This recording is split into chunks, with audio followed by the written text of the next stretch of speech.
Durante 40 anos, os seringais da Amazônia foram a principal fonte de geração de riquezas para o Pará. A extração da borracha, iniciada em 1880, fez da capital uma cidade em ascensão. O título de Paris na América coroou Belém como modelo de crescimento e desenvolvimento na região.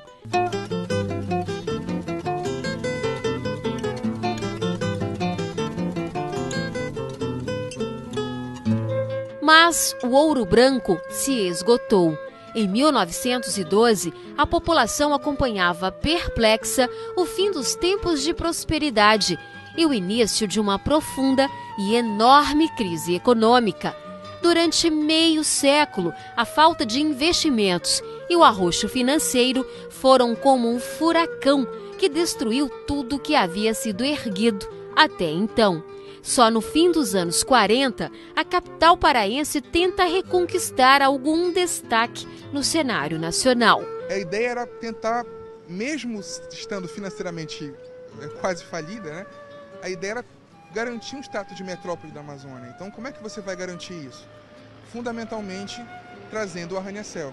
Mesmo com uma situação financeira de amargar, o cenário político do Estado foi concorrido nos anos 50.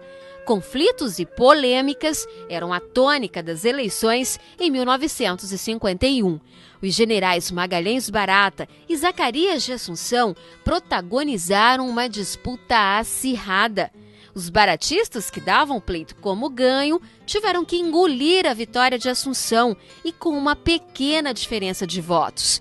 O general assumiu o comando do Pará sob a promessa de recuperar a estabilidade financeira do Estado. Belém, como todo o Estado, sofreu as consequências dessas transformações. E os governantes tinham dificuldade de enfrentar essas dificuldades na manutenção da máquina pública, né? Enquanto isso, Belém vivia os anos de glamour da era do rádio, a grande novidade.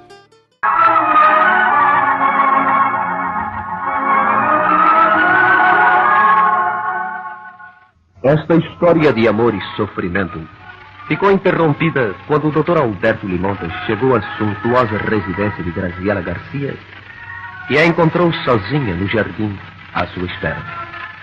Graziela lhe disse que ele era o único convidado e Alberto Limontas lamentou a ausência de Isabel Cristina. Os programas de auditório garantiam à PRC5, Rádio Clube do Pará, a liderança em audiência. Os cinemas também caíram no gosto popular. As produções cinematográficas do eixo Rio-São Paulo chegaram à capital, lotavam as salas de exibição, inclusive o Olímpia, à época uma das mais modernas. As chanchadas da Atlântida eram um grande sucesso de público.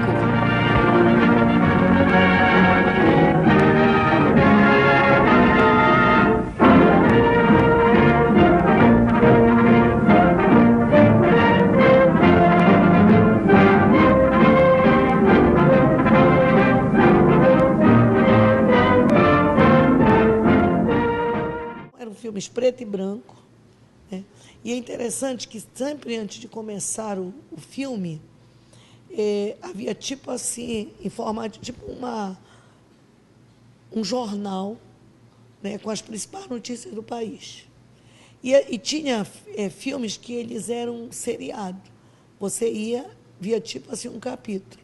Aí você tinha que ir outra vez para ver a continuação. Era um sucesso. Era um sucesso. Nos anos 50, Belém respira novos ares como centro financeiro e de serviços fincado em pleno norte do Brasil.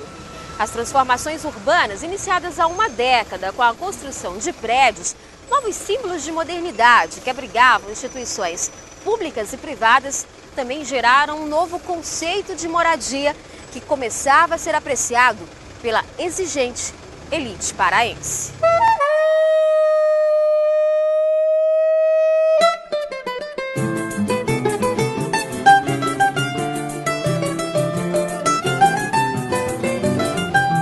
A construção desses edifícios mudaria a paisagem urbana, ao mesmo tempo em que se tornaria um desafio para os engenheiros encarregados de convencer a sociedade, acostumada a viver em casas, de que a novidade valeria a pena.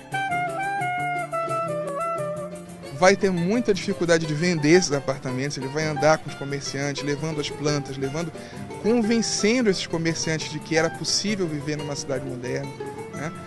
Que era possível viver com elevador, que era possível viver, né, num arranha-céu, e vai conseguir.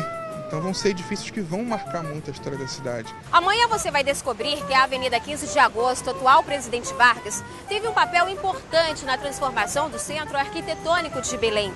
Ela termina aqui, no início da Avenida Cerzedelo Corrêa, onde está erguido um marco da construção civil da Amazônia, o edifício Manuel Pinto da Silva.